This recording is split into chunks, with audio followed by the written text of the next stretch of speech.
أشهد أن لا إله إلا الله.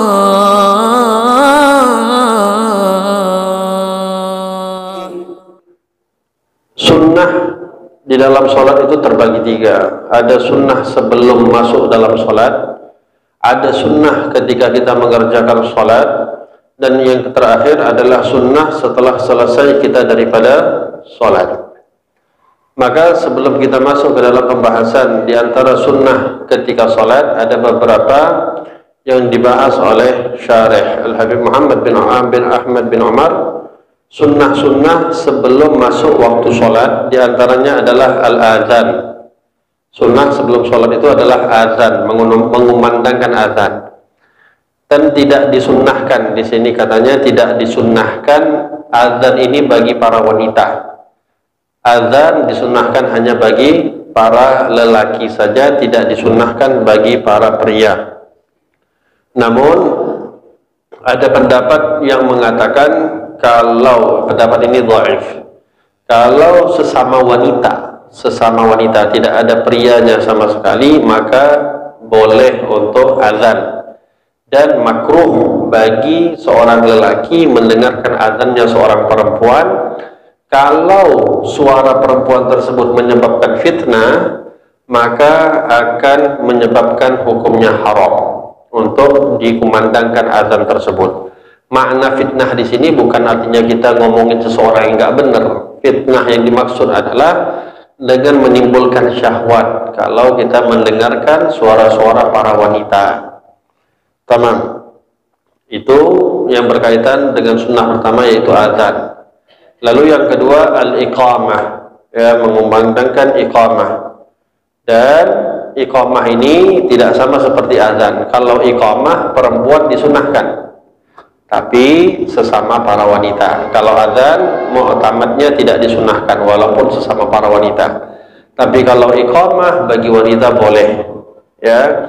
Tapi dengan syarat tidak ada laki-lakinya. Kalau ada laki-laki tetap lelakinya. Mungkin sering menjadi pertanyaan, kalau misalnya kita ini berjamaah dengan istri berdua, satu suami satu istri berjamaah, siapa yang iqamah? Maka yang tetap iqamah tetap suaminya, nggak masalah. Dia yang iqamah, dia yang azan, dia yang imam, nggak masalah, paket lengkap, ya, nggak apa-apa. Tapi kalau di masjid ya jangan. Kalau laki-laki banyak, ya bagi-bagi, yang iqamah ada yang lain, yang imam yang lain. Lalu di antara sunnah sebelum sholat as-siwak, menggunakan siwak. Ini sering saya katakan sunnah yang sudah sangat jarang. Bahkan di kalangan ulamanya sendiri pun jarang kita ngedapatin siwak di kantong-kantong mereka. Tapi kalau HP, rokok, nggak pernah boleh absen, harus ada itu. Ustadz-ustadznya sekarang banyak, kalau ngajar nggak ada rokok pusing, tapi kalau ngajar nggak bawa siwak nggak pusing. Ini ustadz akhir zaman ini. Inilah ustadz-ustadz yang bikin cepat kiamat kayak ginilah. Kata Nabi Shallallahu Alaihi Wasallam, "Laula an asyukka ala ummati, la amartuhum bisiwak fi kulli shalah." Kalau aku tidak khawatir, kalau bukan karena aku khawatir akan menyusahkan umatku, maka aku akan mewajibkan kepada mereka untuk bersiwak setiap kali mereka sholat. Ya, ini memang Nabi kita adalah Nabi rahmah, Nabi yang penuh kasih sayang. Tahu Rasulullah itu, ini umatnya ke depan ini nggak ada lagi mau bersiwak ini. Padahal diperiksa sekarang, dikemukakan bahwasanya siwak ini di Eropa itu diteliti. Siwak ini Masya Allah bermanfaatnya luar biasa.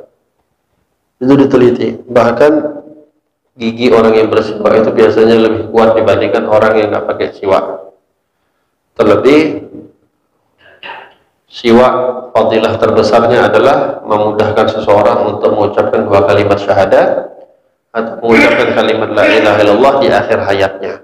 Dan ini dibuktikan langsung oleh Nabi Shallallahu Alaihi Wasallam.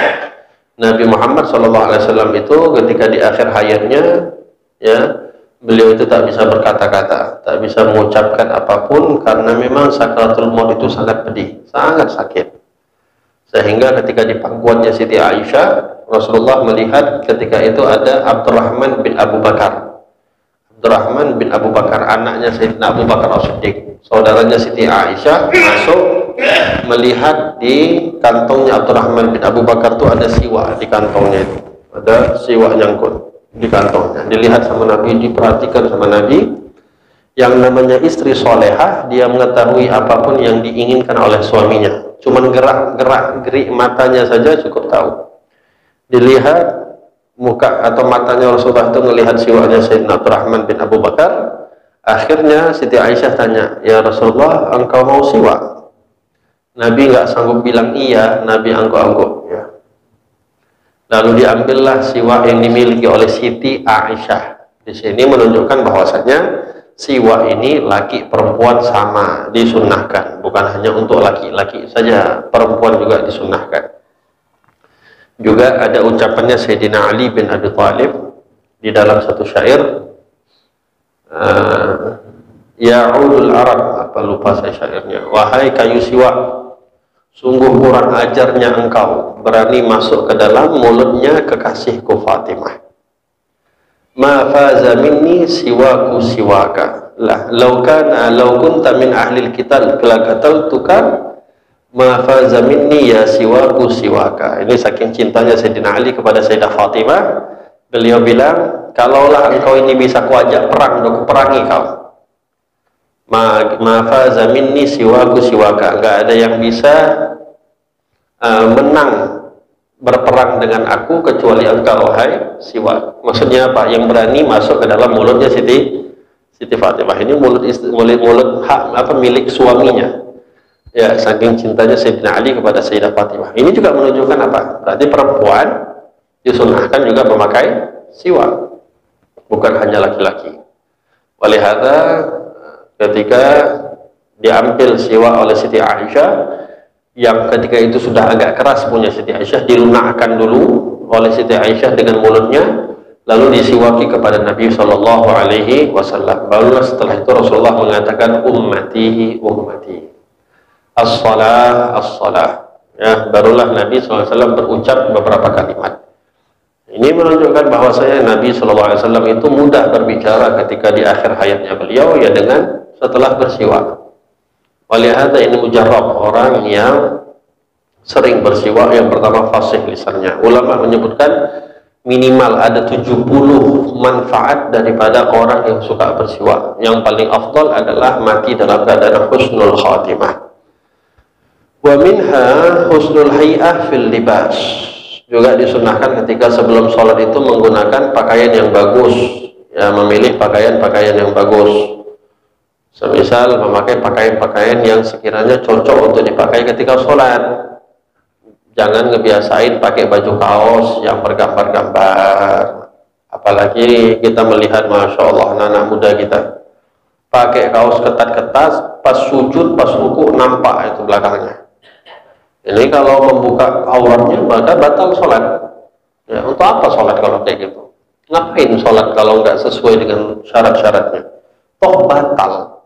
Lebih bagus kita jaga pakaian kita. Kalau kita mau ibadah, ya lebih bagus. Insya Allah sholat kita sah. Diterima atau enggak ya haknya Allah. Tapi yang paling nggak kita pikirkan adalah sah dulu.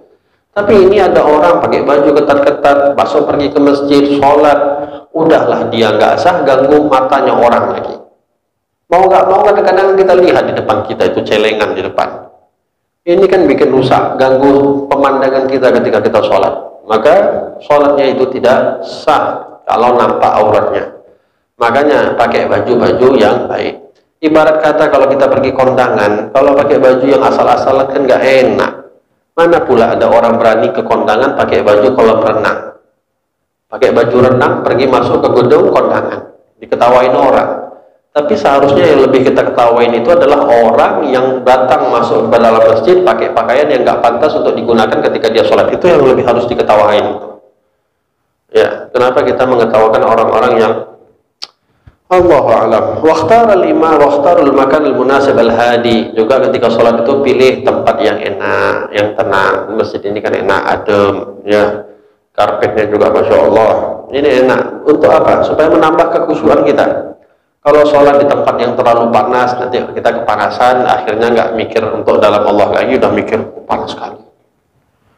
Cari tempat yang enak, yang adem. La ayusalli fi mamari aw qariban mimma yushawwishu alaihi salata.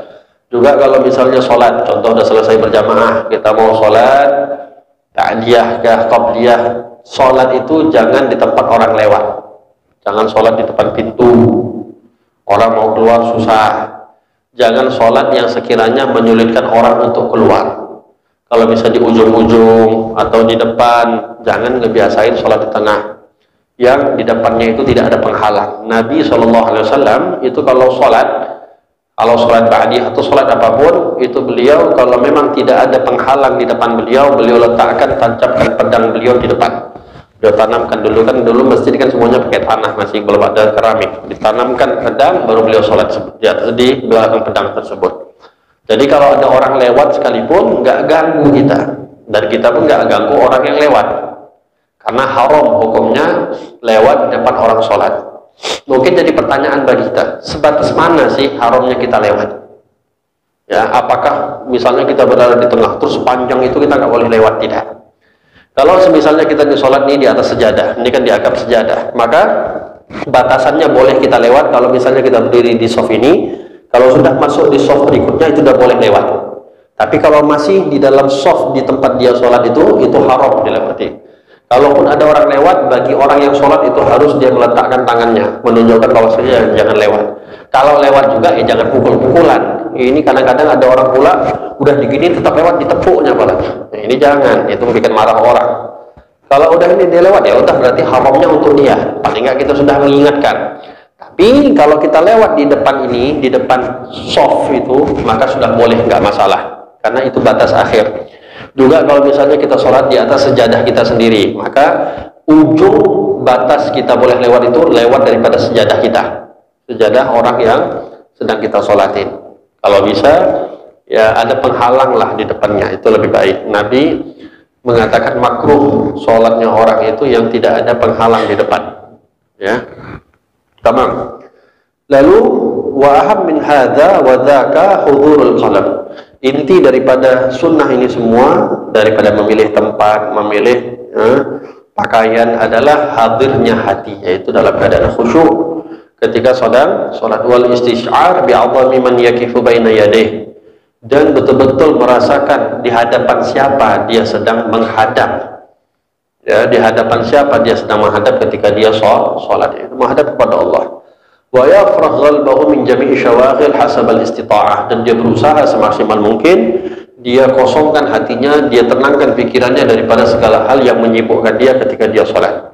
Wa yusannu ay yaqra'a qabla ayyuhrima bis shalah suratun nas. Disunnahkan sebelum kita takbiratul ihram itu untuk membaca surah Qul a'udzu birabbin nas, ya, membaca surah An-Nas. Bismillahirrahmanirrahim. Qul a'udzu birabbin nas, malikin nas, ilahin nas, min syarril waswasil khannas, sampai selesai. Alladzi waswisu fi sudurin nas minal jinnati wan nas. Ini insyaallah dapat menghilangkan waswasnya syaitan. Karena ada namanya syaitan al-khannas yang khusus untuk mengganggu orang yang sedang sholat. Maka disunahkan untuk membaca surah An-Nas. Juga disunahkan membaca wa qur rabbi a'udzu bika min hamazati syayatin wa a'udzu bika rabbi ayyahdurun. Itu ayat juga bagus untuk dibaca sebelum kita takbir. Lalu kita baca a'udzu billahi samil alim minasyaitonir rajim. Pokoknya banyak-banyak ta'awudz, karena kita ini akan berperang sama setan ketika kita sholat. Ya, khususnya orang-orang semisal kita, banyak setan ngikut daripada malaikat. Wa ba'dhum yaqul Allahumma arhamhu fana baina yadayk. Ada lagi yang mengajarkan kalau sebelum sholat itu baca doa Allahumma arhamhu fana baina yadayk. Ya Allah, rahmatilah berdirinya kami di hadapan Engkau. Allahumma la taj'al syaitan alaina sabila. Ya Allah, jangan jadikan syaitan ke atas kami itu punya jalan untuk mengganggu kami. Walidzalika lidaf'il waswas. Ini bagus doa untuk menghilangkan waswas. Ada sebagian orang itu kalau sholat was-was, itu biasanya sering tuh kita lihat Allahu Akbar, Allahu Akbar, ulang-ulang, Allahu Akbar, Allahu Akbar, gak siap-siap. Imam udah mau ruku, dia masih Allahu Akbar, ini biasanya was-was. Ini syaitan. Was-was ini gak baik, jangan dianggap Orang yang was-was kelewatan itu seakan-akan dia menjaga-jaga atau lebih hati-hati. Enggak. Was-was ini setan. Was-was ini setan. Was-was ketika berwudu, was-was ketika sholat, was-was ketika ibadah itu setan, bukan baik. Ya, baik itu ya cukup kita jaga betul-betul sebelum sholat kita hadirkan hati. Takbir sekali, oke, kalau mungkin kita rasa ragu 2 kali cukup, tapi kok sampai 10 kali nggak selesai-selesai, itu setan. La ilaha illallah. Thumma ba'da dzika yanwi shalah. Baru setelah itu dia niat sholat seperti yang pernah kita bahas bagaimana cara berniat sholat ketika ingin sholat.